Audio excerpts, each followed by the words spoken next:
Covid সিচুয়েশনে আপনাদের সুরক্ষায় আমাদের সম্পদ। ব্লু হেভেন ক্যাটারিং কাজ করে চলেছে আপনাদের সুরক্ষার কথা মাথায় রেখে। বিয়ে, বৌভাত, অন্নপ্রাশন, জন্মদিন এবং যে কোনো সামাজিক। মাসিলা গ্রাম পঞ্চায়েতের উদ্যোগে বার্ষিক সভার আয়োজন। এই বার্ষিক সভায় জানানো হলো গত বছর কি কাজ হয়েছে এবং আগামী বছর কি কি কাজ হতে পারে। অপরদিকে জনসাধারণের জন্য কোভিড টেস্ট মাসিলা পঞ্চায়েতের উদ্যোগে। বার্ষিক সভায় উপস্থিত ছিলেন দুর্গাপদ দাস, রিজিয়া খাতুন, মাসিলা পঞ্চায়েতের প্রধান গুড়াই খান সহ পঞ্চায়েতের কর্মীবৃন্দ। আজ মাসিলায় যে বার্ষিক সভা, এই সভায় আপনি মন্তব্য করেছেন যে সেরা পঞ্চায়েত হিসাবে নির্বাচিত হয়েছে। কৃষি প্রধান এলাকা ছিল এই মাসিলা, একদম গরিব মানুষের বাসস্থান ছিল এই পাড়া।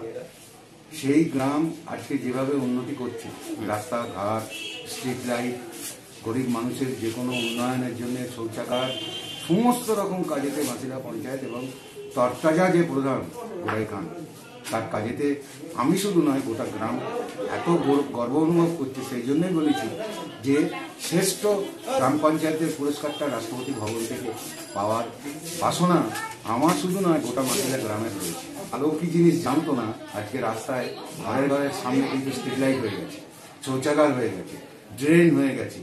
এমন কোনো রাস্তা নেই যে রাস্তা পাকা হয়নি।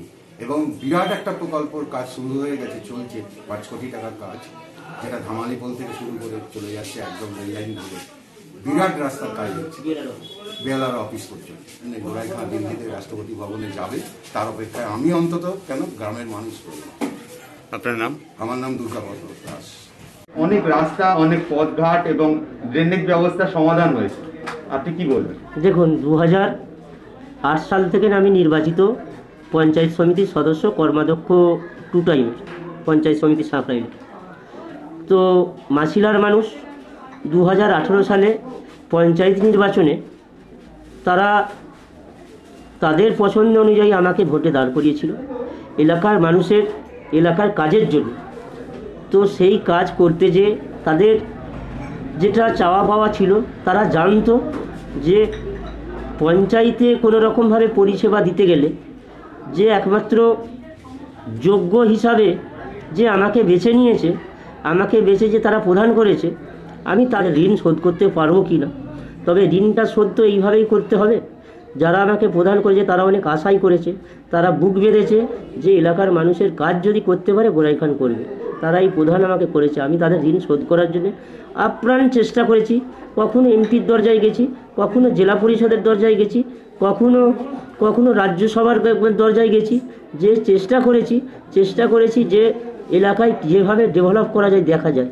তো এলাকার মানুষের কাছে আমি আশাবাদী, এলাকার মানুষ যথেষ্ট খুশি।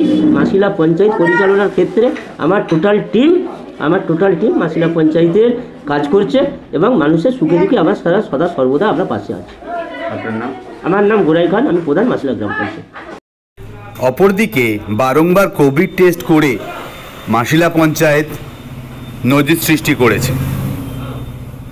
এবারেও কোভিড টেস্টে প্রায় 100 জনের কাছাকাছি টেস্ট করলেন, আমাদের চোখে তা ধরা পড়ল।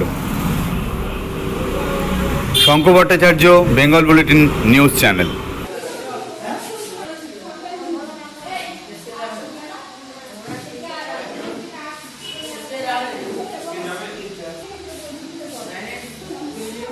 মাসিলা পঞ্চায়েতে যে কোভিড টেস্ট হচ্ছে, এটা আপনাদের কি প্রথম থেকেই চলছে?